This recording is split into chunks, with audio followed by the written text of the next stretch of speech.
Thank you very much. It was a long curriculum there. Sounded better than it is. This is a great opportunity. Let me start with a question. How many of you are working for Ericsson in this room? Hands up. Okay. How many would like to work for Ericsson? And it's okay if you're already working for Ericsson. It's always good to understand the audience when you're going to make a public speech. Now I know what I have in front of me, a lot of people that like to work for Ericsson. Fantastic. This case competition for Ericsson is something very, very important. It's really to glue together the most brilliant people in the university world together with our people coming here, having in this case competition. I think that what we've seen today is something extraordinary, and I can only say that I'm so impressed by the work that you have done in 24 hours and what you have come out with. And you see the diversity of the groups and the different people, but still you come out with a fantastic result.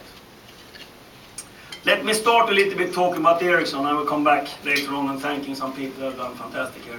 1876. Do you know what happened? You have studied it. I mean, you have studied it. Lars Magnus Ericsson, a young engineer, started Ericsson. And he had a vision, 1876. Communication is a basic human need. Communication is a basic human need. Think about that today. 134 years later, still works. Few companies that can have a vision 134 years ago and it still works. If you look out in the industry, and I've studied quite a lot, 4.6 billion people has a mobile phone. Roughly 500 million to 600 million people has a broadband. 1.7 billion is connected to internet. During the Chinese New Year, it was 23 billion SMS sent. 23 billion SMS was sent during the Chinese New Year. I mean, just to understand what type of equipment that handle it is difficult, but it was Ericsson, just you know.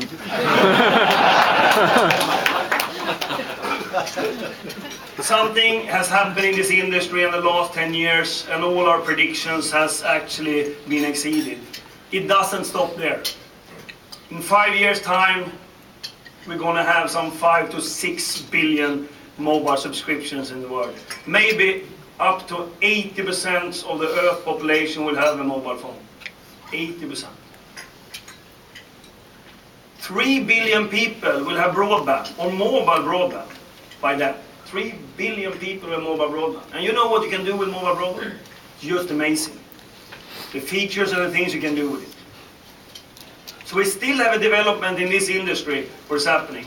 And actually, there's so many theories behind it, and it's so that we are coming into the 5th technology shift in the world since the last 200 years.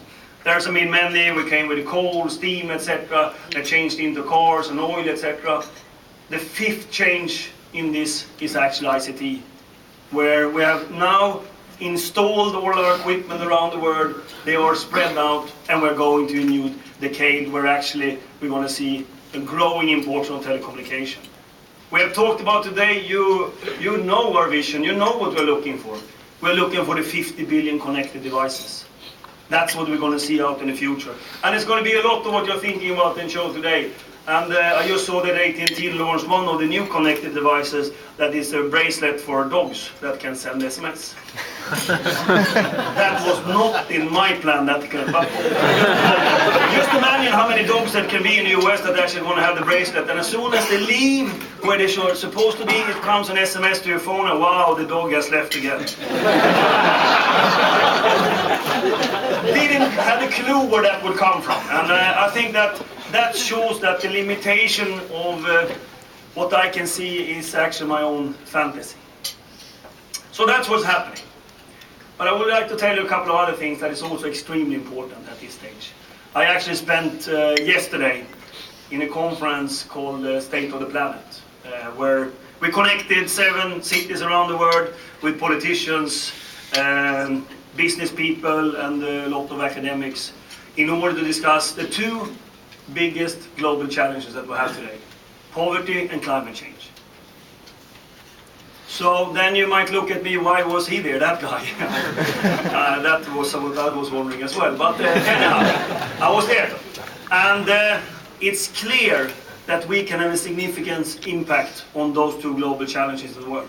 Poverty, of course, we have extreme poverty in many countries in Africa and other places. Communication changed the life of people totally. And for those who have seen, when people get their mobile phone for the first time, you have seen something that is just fantastic. We have been brought up with a fixed phone that's called at home sometimes. Then you had a fixed PC, you had a laptop and a mobile phone. It's so clear to us what we should do with it. When these people in Africa get their mobile phone, the innovation is just amazing. Ericsson has been part of a big program around the Millennium Villages. That means that we have been, together with the Earth Institute, together with them, rolled out radio networks in the most poor areas in Africa. 500,000 people that has got mobile communication. What happened? I will give you one example. In Dartu in Kenya, a small village, 100 people, totally remote, they got their first mobile site and they can actually communicate. The guy came up, an elderly gentleman, and he told me, I'm a camel driver. I sell and buy camels. The auction place is 3 days from here. Wow, that's a long way. So I usually take the camel, I go over there with my camels, and hopefully somebody wants to buy it. If they don't want to buy it, I go home, 6 days. Do you know what I do today? I send an SMS and check if somebody wants to buy them. Imagine the efficiency that that person can get. At the same time, we have deployed a lot of health initiatives. The health workers in these poor areas now have a mobile phone where they can check the birth rate, the diseases in that village, and send it back so they have control of what's happening there. And it's only enough with one mobile phone for a village with a couple of hundred people. Fantastic. Not only that, we have also, together with the Earth Institute in these poor areas, put out the mobile phones and in them very simple education to people, which never will get people will take education. We have seen the attendance in schools from children, for girls, going up from 10% to 80%. Nobody understood why. Do you know why? Because the parents were so afraid when they went to school that they would not come back. If they had a mobile phone, they could be connected. That's the power you see, and you see how emotional I get because this is something so fantastic when you see it.